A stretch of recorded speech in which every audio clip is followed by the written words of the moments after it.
بص يا نجم، في عربيات كده كله اجمع ان هي عربيات حلوه، مفيش خلاف عليها، خلاص يعني الجدل عليها مفيش. فدي واحده من العربيات الحلوه، الام جي ار اكس 5 بلس. دي واحده من العربيات اللي بايعه كتير قوي، والنهارده انا جاي اقول لك على اكتر 5 حاجات عجبوني في العربيه دي. فتعالى كده يا ريس، فيديو خفيف نشوف اكتر 5 حاجات حلوين. طيب اول حاجه لازم تعرفها ان العربيه دي زي ما قلنا باعت كتير قوي في السوق هنا، بالذات الشكل اللي كان قبل ده الفيس ليفت البلس زي ما بيسموه. فالشكل اللي قبل ده كان بايع كتير قوي عندنا هنا في مصر، وبايع كتير في دول الخليج، وبايعه كتير في بلدها هناك. العربيه دي كانت بايعه في سنه من السنين حوالي 230 الف عربيه في سنه واحده، يعني كل دقيقتين كان في واحد بيشتري العربيه دي. فتخيل حجم المبيعات عامل ازاي. الحاجه الثانيه اللي عجباني واللي بعتبرها ميزه مهمه جدا في الزمن اللي كله عربيات خفيفه ده، ان العربيه دي صاجها تقيل ومحمل كده، وتحس ان هي كتله كده. الموقع الرسمي كمان للشركه بيقول ان 65% من جسم العربيه فولاذ متانه، ما تقلقش. الحاجه الثالثه ان العربيه دي منظومه الحركه فيها منظومه حلوه متعه. العربيه دي بتطلع 171 هورس باور و275 نيوتن متر خارجين من الموتور ال 1500 سي سي تربو المتوصل بفتيس دول كلاتش 7 سبيد.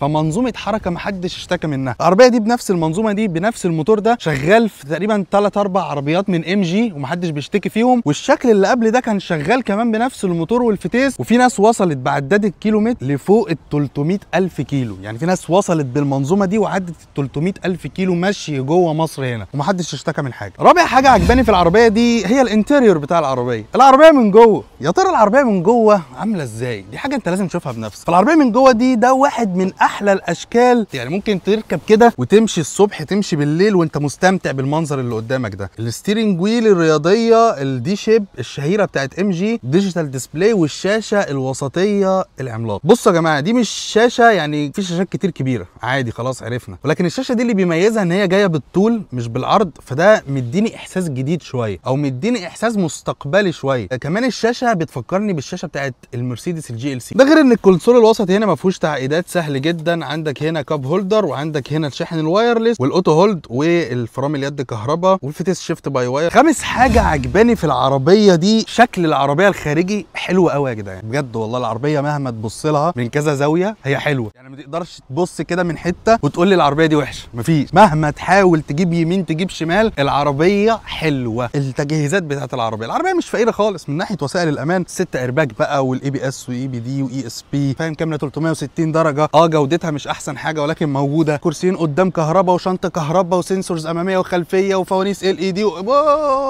عد يابا مش هتعرف تخلص. كيف خلفي، فتحه سقف بانور. بص قصه. وبعدين ايه على القصه دي كلها والمساحات الخلفيه بص عامله ازاي. يعني بص انا قاعد اهو، بص رجلي وبص الكرسي. وهنا احنا هنيجي لسؤال مهم في اخر الفيديو. العربيه دي نشتريها امتى وما نشتريهاش امتى؟ العربيه دي نشتريها لو احنا عايزين عربيه حلوه، عايزين عربيه تصميمها حلو، عايزين عربيه واسعه وكبيره واس يو في عاليه عن الارض وواجهه كده وهبه ومن شركه وبراند معروفين وموتور وفتيس متجربين ومحدش بيشتكي منهم. ما نشتريهاش امتى؟ مش عارف بصراحه. لا ما تشتريهاش ليه؟ اشتريها يا بابا، عربيه حلوه. مش عارف ليه ما تشتريهاش. لا اشتريها حلو، فاهمني؟ بس يا سيدي انا كده خلصت، وكان معاكم محمد الباشا. مش عارف انت بقيت بخيل قوي يعني تتفرج بس. اعمل فولو يا معلم واعمل لايك ويلا سلام.